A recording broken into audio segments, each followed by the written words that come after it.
Достар, бүгінгі тарих ескі нанымдар мен нақты еңбектің арасындағы қайшылық туралы. Бұл Әсем есімді келіннің тарихы. Соңына дейін тыңдаңыз, өйткені мұнда сәттіліктің шын мәнінде қайдан келетіні туралы үлкен сабақ бар. Әсем Павлодар қаласында қарапайым мұғалімдер отбасында дүниеге келді. Ол университетте маркетинг мамандығын алды, содан кейін шағын жарнама компаниясында жобалар менеджері болып жұмыс істей бастады. 25 жасында ол Ануар есімді жігітпен танысып, тұрмыс құрды. Ануардың отбасы шағын құрылыс материалдары дүкенін жүргізетін, оны Ануардың әкесі Болат ата басқаратын, ал анасы Дариға апай дүкенде есепшілік жұмысын атқаратын. Той алдында отбасының бизнесі жақсы дамып, тұрақты табыс әкеліп тұрған. Той өткеннен кейін Әсем Ануардың отбасына келін болып түсті. Дариға апай ескі, дәстүрлі наным сенімдерге қатты сенетін. Ол жаңа келіннің үйге әкелетін сәттілігі немесе сәтсіздігі туралы қатаң түсінікте болатын. Тойдан кейінгі бірінші айда отбасының дүкенінде күтпеген қиындық туды. Ірі жеткізуші компания кенеттен келісімшартты бұзып, бағаны күрт көтерді. Бұл дүкеннің пайдасын айтарлықтай төмендетті. Дариға апай бұл қиындықты Әсемнің үйге келуімен байланыстыра бастады. Сен келгеннен кейін дүкенде бәрі теріс кете бастады. Мүмкін сенің жұлдызың бізге сай емес шығар деген сияқты сөздерді Дариға апай жиі айта бастады. Әсем бұл сөздерді естігенде қатты ренжіді, себебі ол бизнестегі қиындықтың нарықтық факторлармен байланысты екенін, оның еш қатысы жоқ екенін жақсы білетін. Екінші айда дүкеннің жағдайы одан сайын нашарлады, жаңа бәсекелес дүкен ашылып, олардың тұрақты клиенттерінің бір бөлігін тартып әкетті. Дариға апай бұл жағдайды да Әсемге байланыстырды. Мен саған айттым ғой, сен бізге сәтсіздік әкелдің деп қайталай берді. Әсем бұл айыптаулардан қатты қиналды. Ол Ануарға түсіндіруге тырысты. Ануар, бизнестегі қиындықтар, нарықтық жағдайлармен байланысты, менің жұлдызыммен ешбір байланысы жоқ. Бұл ғылыми негізсіз наным деп нақты айтты. Ануар алғашында әйелінің жағында тұрды, бірақ анасының қайта-қайта қайталауы оны да сәл шатастыра бастады. Үшінші айда отбасы дүкеннің жабылу қаупіне тап болды. Дариға апай бұл қиын жағдайда өз ескі нанымдарына тым көп сеніп, емші деп аталатын адамға барып, рухани тазарту рәсімін өткізуді ұсынды. Ол тіпті Әсемнің жаман көзін алу үшін арнайы рәсімге қатысуды талап етті. Әсем бұл ұсыныстан толығымен бас тартты. Ана, мен мұндай рәсімге қатыспаймын, себебі бұл ғылыми негізі жоқ, менің сеніміме де қайшы келеді. Егер дүкенде мәселе болса, оны нақты, іскерлік тұрғыдан шешу керек деп нақты айтты. Дариға апай бұл қарсылыққа қатты ашуланды. Ол Ануарға: сенің әйелің тіпті отбасымызды құтқаруға тырыспайды. Ол біздің отбасымызға сай емес деп жиі шағымдана бастады. Осы қысымнан кейін Дариға апай Ануарды Әсемнен ажырасуға дейін көндіруге тырысты. Төртінші айда жағдай шегіне жетті. Дариға апай Әсемге ашық түрде: сен біздің отбасымызға сәтсіздік әкелдің. Мен сенің осы үйде тұруыңды қаламаймын. Сен уақытша өз ата-анаңа кетуің керек. Біз дүкеннің жағдайын түзегенше деп мәлімдеді. Бұл Ануар үшін де, Әсем үшін де үлкен соққы болды. Ануар бұл жолы да анасына толық қарсы шыға алмады. Ол уақытша анама көніп тұрайық, кейін жағдай жақсарар деп Әсемге ұсыныс жасады. Әсем бұл шешімге қатты ренжіді. Ол өз некесінің, тіпті осындай ескі, негізсіз нанымдардың ықпалымен бұзылуға жақындағанын сезінді. Әсем өз ата-анасының үйіне уақытша қайтуға мәжбүр болды. Бұл оның үшін өте қорлаушы, өте ауыр сәт болды, себебі ол ешбір нақты кінәсіз, тек ескі, дәлелсіз наным салдарынан өз некесінен, өз үйінен айырылды.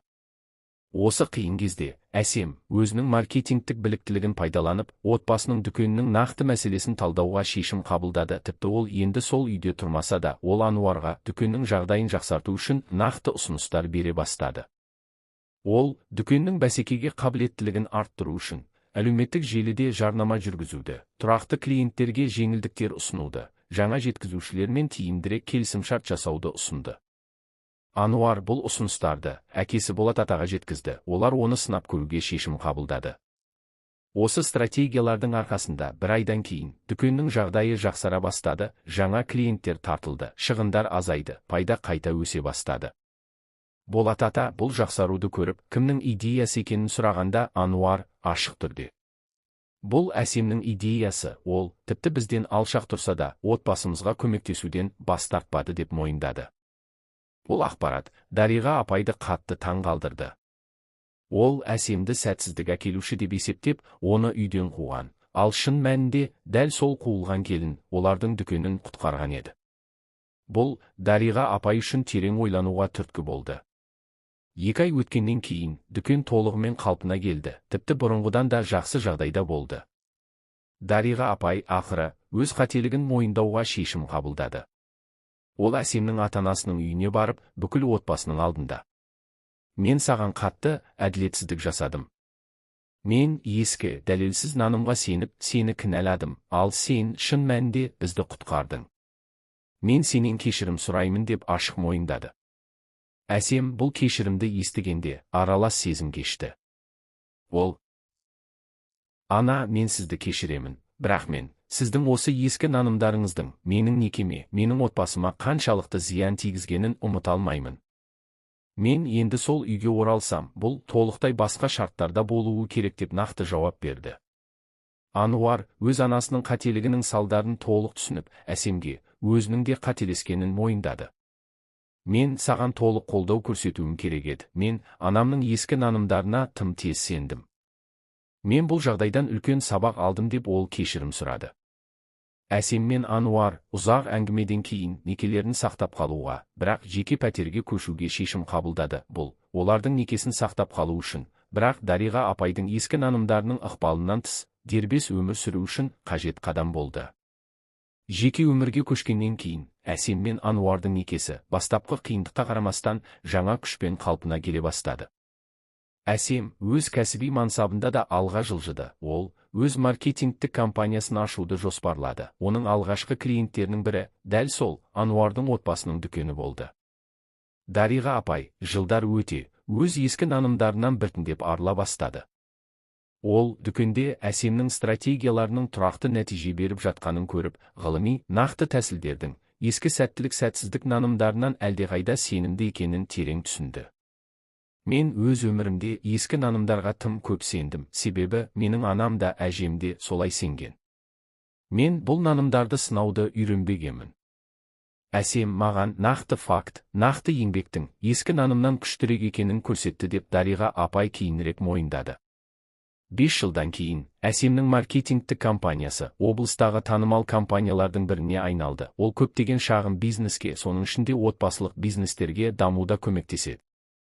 Ол сондай-ақ өз тәжірибесінен отбасылық бизнестегі ескі, дәлелсіз нанымдардың қаншалықты зиянды екені туралы шағын дәрістерде өткізеді. Мен көптеген отбасылық бизнеспен жұмыс істедім. Мен білемін, кейбір отбасында әлі де жаман көз, сәтсіз жұлдыз сияқты нанымдар нақты, іскерлік мәселелерді талдаудың орнына қолданылады. Мен мұндай отбасыларға нақты, дәлелді талдаудың маңыздылығын түсіндіргім келеді дейді Әсем. Ануар мен Болат ата дүкеннің басшылығын толығымен заманауи, ғылыми негізделген басқару әдістеріне көшірді. Олар енді кез келген қиындықты нақты талдау арқылы шешеді, ешбір ескі нанымға сүйенбейді. 10 жылдан кейін Әсем мен Ануардың некесі осы қиын сынақтан кейін әлдеқайда мықты болды, себебі олар бірге ескі зиянды нанымдарға қарсы тұра білді. Дариға апаймен де толық жақындық болмаса да тыныш, құрметті қарым-қатынас орнады. Әсемнің қызы қазір 10 жаста, анасының тарихын толық біледі. Ол: менің анам әжеме шындықты дәлелдей білді. Мен де ешкімнің дәлелсіз сөзіне сенбеуді, әрдайым фактіні тексеруді үйренемін дейді. Бір сұхбатында журналист Әсемнен: сізге ең қиыны не болды деп сұрағанда, ол былай деп жауап берді: үйден қуылу емес ең қиыны. Ең қиыны ешбір нақты кінәсіз, тек ескі, дәлелсіз нанымға байланысты айыпталу, менің некемнің дәл осы себептен қауіпке ұшырауы еді. Бірақ мен түсіндім, нақты еңбек, нақты факт, әрдайым ескі, дәлелденбеген нанымнан күштірек. Достар, Әсемнің тарихы бізге маңызды нәрсені үйретеді. Бизнестегі немесе өмірдегі қиындықты ескі, дәлелсіз нанымдарға байланыстыру әрдайым қате, әрі әділетсіз. Нақты талдау, нақты еңбек, бұлар кез келген қиындықты шешудің дұрыс жолы. Егер сіз де қазір ескі нанымдарға байланысты орынсыз кінәмен күресіп жатсаңыз, білесіз бе, нақты дәлел, нақты нәтиже әрдайым ескі нанымнан сенімдірек, әрі күштірек. Видео сізге ұнаса, лайк басып пікір қалдырыңыз, достарыңызбен бөлісіңіз. Арнаға жазылуды ұмытпаңыз, өйткені алдағы уақытта тағы да көптеген жүрекке жақын тарихтар күтіп тұр. Келесі видеода көріскенше аман болыңыздар, достар. Әсемнің тарихына қайта оралайық, себебі мұнда әлі айтылмаған кейбір маңызды сәттер бар. Болат ата өз кезегінде бұл оқиғада көбіне үнсіз қалды, бірақ ол ішінде әйелінің ескі нанымдарына толық сенбейтін. Мен әйеліме ғылыми, нақты тәсілдерге сенуді айттым, бірақ ол мені тыңдамады. Мен де өз үнсіздігім үшін кінәлімін деп ол кейінірек мойындады. Ануардың өз ішкі күресі де терең еді, ол анасын құрметтеумен әйелін қорғаудың арасында ұзақ уақыт қиналды. Мен анама деген құрметтің әйелімді әділетсіздіктен қорғамауды білдірмейтінін түсінуім керек еді. Бұл екі бөлек нәрсе дейді ол кейінірек. Осы тарихтың терең мәні мынада: бизнесте, немесе отбасылық өмірде қиындықтар туындағанда оларды ғылыми негізсіз нанымдарға байланыстыру нақты мәселені шешуге кедергі жасайды, әрі жазықсыз адамға зиян тигізеді. Әсем бізге көрсеткендей, нақты талдау, нақты еңбек ескі нанымдардан гөрі әлдеқайда тиімді әрі әділетті. Достар, бұл тарихты тыңдағаныңызға көп рахмет. Лайк басып, пікір жазып бөлісіңіз. Арнаға жазылыңыз, келесі бір жүрекке жақын тарихпен көріскенше аман болыңыздар. Әсемнің тарихынан алынатын тағы бір маңызды сабақ отбасылық бизнесте заманауи, ғылыми негізделген басқару әдістерінің қаншалықты маңызды екені. Дариға апай қазір өз ауылдастарына өз тәжірибесін ашық бөліседі. Мен бизнестегі қиындықты ескі нанымға байланыстырдым, бұл үлкен қателік болды. Мен енді барлығына кез келген мәселені алдымен нақты талдаумен шешуді кеңес беремін дейді ол. Әсемнің маркетингтік компаниясында ол әсіресе отбасылық бизнестерге дәстүрлі басқару әдістерінен заманауи деректерге негізделген басқаруға көшуде көмектеседі. Мен білемін, көптеген отбасылық бизнесте ескі әдеттер жаңа тиімді стратегиялардан гөрі басым болады. Мен осы кедергіні жеңуге көмектескім келеді дейді ол. Ануар қазір әкесінің дүкенінде толық басшылық рөлін атқарады. Ол әр жаңа шешімді нақты нарықтық талдау негізінде қабылдайды. Мен әсемнен тек некелік адалдықты ғана емес, сондай-ақ іскерлік ойлауды да үйрендім дейді ол мақтанышпен. Осы отбасының тарихы олардың ауданында кеңінен танымал болды. Көптеген жергілікті кәсіпкер олардың тәжірибесінен сабақ алды, ескі нанымдарға сенуден гөрі нақты деректерге негізделген шешім қабылдаудың қаншалықты маңызды екенін түсінді. Осы тарихтың тағы бір қырына тоқталайық, Дариға апайдың ескі нанымдарының тамыры қайдан бастау алғаны туралы. Ол өзі жас кезінде өз анасынан жаңа келін үйге сәттілік немесе сәтсіздік әкеледі деген нанымды үйренген, әрі бұл наным олардың отбасында буыннан буынға берілген. Дариға апай өзі де кезінде өз енесінің осындай сынына ұшыраған, бірақ ол бұл тәжірибеден сабақ алудың орнына дәл сол қате үлгіні өз кезегінде әсемге қолданған. Мен өз енемнен көрген қиянатты өзімде қайталадым, тек басқа адамға. Бұл қате шынжыр, мен оны өз ұрпағыма жеткізбеуім керек еді деп Дариға апай отбасылық психологпен өткізген кеңесте терең түсінік алды. Осы кеңес тек Дариға апайға ғана емес, бүкіл отбасына пайдалы болды. Психолог оларға буыннан буынға берілетін зиянды нанымдардың қалай танылатынын, оларды қалай тоқтатуға болатынын түсіндірді. Әр отбасында буыннан буынға берілетін кейбір пайдалы дәстүрлер, кейбір зиянды әдеттер болады. Маңыздысы оларды ажырата білу, әрі зиянды әдеттерді саналы түрде тоқтату деп психолог түсіндірді. Әсем осы білімді өз балаларына да үйретуге тырысады. Мен өз қызыма ешбір адамды оның бақылаудан тыс нәрсесі үшін, жынысы, шыққан тегі немесе жұлдызы үшін кінәламауды үйретемін. Кінә тек нақты әрекет үшін болуы керек дейді ол. Ануардың әпкесі Гүлмира бұл оқиғаны көрші провинциядан бақылап отырды. Ол да өз отбасында дәл осындай ескі нанымдардың бар екенін байқады. Менің отбасымда да дәл осындай сөздер айтылатын. Мен әсемнің тарихынан кейін өз отбасымда да бұл нанымдарды сынауды бастадым дейді ол. Болат ата дүкеннің толық қалпына келуін тек Әсемнің стратегиясының арқасы деп қана емес, сонымен қатар Ануардың өз әйелінің жанында тұра білуінің арқасы деп те санайды. Егер Ануар анасының қысымына толық көніп кетсе, біз Әсем сияқты құнды маманнан айырылар едік.